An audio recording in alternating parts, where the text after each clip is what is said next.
25 ಕೋಟಿ ರೂಪಾಯಿ ಖರ್ಚಾದ್ರೂ ಕೂಡ ಇನ್ನೂ ಪ್ರಾರಂಭವಾಗದೆ ಹಾಳು ಕೊಂಪೆ ಆಗಿದೆ ಪದವಿ ಕಾಲೇಜಿನ ಹಾಸ್ಟೆಲ್. ಬೀದರ್ ತಾಲೂಕಿನ ಗೋಡಂಪಳ್ಳಿ ಗ್ರಾಮದಲ್ಲಿ ವಸತಿಯುಕ್ತ ಸರ್ಕಾರಿ ಪ್ರಥಮ ದರ್ಜೆ ಕಾಲೇಜಿನ ಅವ್ಯವಸ್ಥೆ ಇದಾಗಿದೆ. ಜಿಲ್ಲಾ ಉಸ್ತುವಾರಿ ಸಚಿವರಾಗಿರುವ ಈಶ್ವರ್ ಖಂಡ್ರೆ ಹಾಗೂ ಜಿಲ್ಲಾಧಿಕಾರಿಗಳು ನೋಡಲೇಬೇಕಾದ ಸ್ಟೋರಿ ಇದು. ಬೀದರ್ ಜಿಲ್ಲೆಯ ಏಕೈಕ ವಸತಿಯುಕ್ತ ಸರ್ಕಾರಿ ಪ್ರಥಮ ದರ್ಜೆ ಕಾಲೇಜ್ ಬಗ್ಗೆ ಯಾಕಿಷ್ಟು ಸರ್ಕಾರಕ್ಕೆ ನಿಷ್ಕಾಳಜಿ? ಕೋಟ್ಯಾಂತರ ರೂಪಾಯಿ ವೆಚ್ಚದಲ್ಲಿ ನಿರ್ಮಾಣವಾದ ಹೈಟೆಕ್ ವಸತಿ ನಿಲಯಕ್ಕೆ ಸಿಗದ ಉದ್ಘಾಟನಾ ಭಾಗ್ಯ.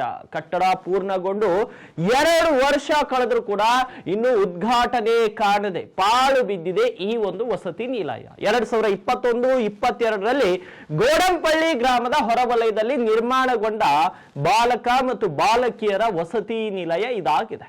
ಕಾಲೇಜು ಮತ್ತು ಶಿಕ್ಷಣ ಇಲಾಖೆಯಿಂದ ವಸತಿ ಯುಕ್ತ ಸರ್ಕಾರಿ ಪದವಿ ಕಾಲೇಜಿನ ನಿರ್ಮಾಣವಾಗಿತ್ತು. 25 ಕೋಟಿ ರೂಪಾಯಿ ವೆಚ್ಚದಲ್ಲಿ ಸುಸರ್ಜಿತವಾಗಿ ಅತ್ಯಾಧುನಿಕವಾಗಿ ಕೊಠಡಿಗಳ ನಿರ್ಮಾಣವನ್ನ ಮಾಡಲಾಗಿತ್ತು.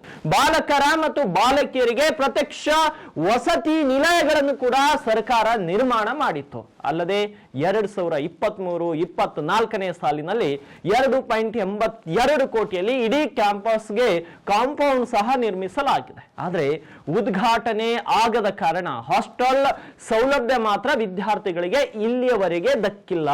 ಹೆಸರಿಗೆ ವಸತಿ ಯುಕ್ತ ಪದವಿ ಕಾಲೇಜು ಅಂತ ನಾಮಫಲಕ ಹಾಕಿದ್ರು ಕೂಡ ಹಾಸ್ಟೆಲ್ ಬಾಗಿಲು ಮಾತ್ರ ಇನ್ನೂ ಕೂಡ ತೆರೆದಿಲ್ಲ.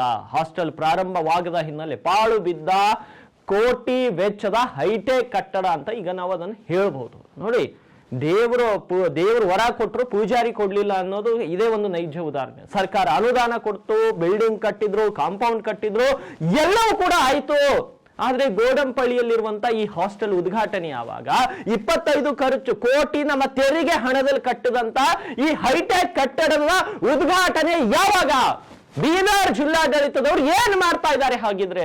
25 ಕೋಟಿ ರೂಪಾಯಿ ವೆಚ್ಚದಲ್ಲಿ ನಿರ್ಮಿಸಲಾದ hi-tech building, hi-tech college hostel ಅನ್ನ ನೀವು ಉದ್ಘಾಟನೆ ಮಾಡಿಲ್ಲ ಅಂದ್ರೆ ಜನರ ತೆರಿಗೆ ಹಣವನ್ನ ವ್ಯಯಿಸಿ ಇಂಥ ಬಿಲ್ಡಿಂಗ್ ಗಳನ್ನ ಯಾವ ಪುರುಷಾರ್ಥಕ್ಕಾಗಿ ಕಟ್ತೀರಿ? ಈಗಲಾದ್ರೂ ಅಧಿಕಾರಿಗಳು ಎಚ್ಚೆತ್ಕೊಳ್ತಾರಾ ಇಲ್ವಾ? ಕಾದು ನೋಡೋಣ. 2020ಗೆ ಮುಕ್ತಾಯ ಆಗಿದೆ.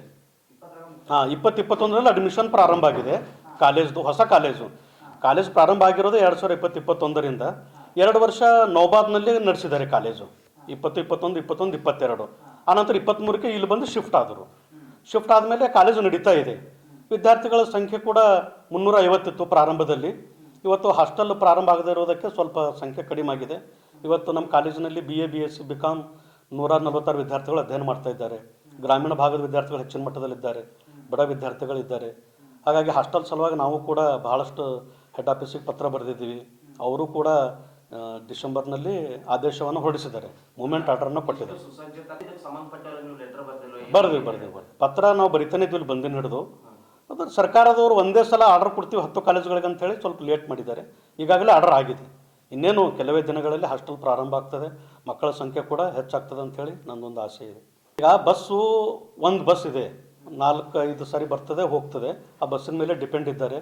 ರೋಡು ಕಾಲೇಜಿಗೆ ಬರಬೇಕಾದ್ರೆ ಮುರಾರ್ಜಿ ಸ್ಕೂಲ್ ಎದುರುಗಡೆಯಿಂದ ಬರಬೇಕು. ಇದೆಲ್ಲ ಪ್ರೈವೇಟ್ ಲ್ಯಾಂಡ್, ಲೇಔಟ್ ಲ್ಯಾಂಡ್ ಇದೆ. ಅಲ್ಲಿ ಬಸ್ ಕಾಲೇಜಿನವರೆಗೆ ಸ್ವಲ್ಪ ದಿವಸ ಬಂತು, ಆಮೇಲೆ ಲ್ಯಾಂಡಿನವ್ರು ಅಬ್ಜೆಕ್ಷನ್ ಮಾಡಿದ್ರು. ಆನಂತರ ಕಾಲೇಜಿಗೆ ಬರ್ತಾ ಇಲ್ಲ, ರೋಡಿನವರೆಗೆ ಬರ್ತಾ ಇದೆ. ಈಗ ಹಾಸ್ಟೆಲ್ ಪ್ರಾರಂಭ ಆದ್ರೆ ಬಸ್ಸಿನ ಸಮಸ್ಯೆನೇ ಬರೋದಿಲ್ಲ.